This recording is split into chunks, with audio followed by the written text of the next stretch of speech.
বিশ্বকাপজয়ী ভারতীয় দলকে নিজের বাসভবনে আমন্ত্রণ জানিয়েছিলেন প্রধানমন্ত্রী নরেন্দ্র মোদী।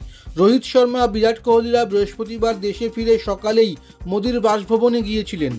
বেশ কিছুক্ষণ প্রধানমন্ত্রী কথা বলেন বিশ্বজয়ীদের সঙ্গে, সকলের সঙ্গে আলাদা করে কথা বলেন।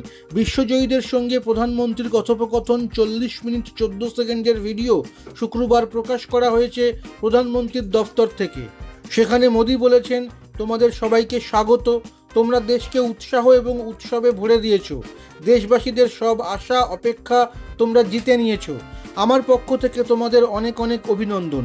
অনেক রাত পর্যন্ত অফিসে কাজ করি। কাজ করতে করতেই তোমাদের জয় দেখেছি। তোমরা দুর্দান্ত দলগত সংহতি দেখিয়েছো, নিজেদের প্রতিভার পরিচয় দিয়েছো।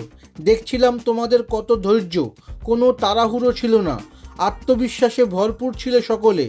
আমার পক্ষ থেকে তোমাদের অনেক অনেক ধন্যবাদ। প্রত্যুত্তরে রাহুল দ্রাবিড় বলেছেন, প্রথমে আমি আপনাকে ধন্যবাদ দিতে চাই, আপনার সঙ্গে দেখা করার সুযোগ দিয়েছেন।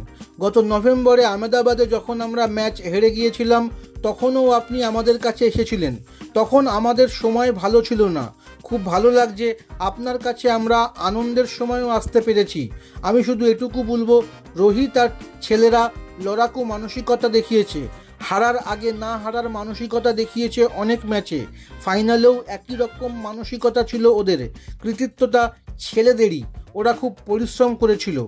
আনন্দের কথা হলো, একে অন্যকে উৎসাহিত করেছে। এদের অনেকেই 2011 সালের জয় দেখে বড় হয়েছে।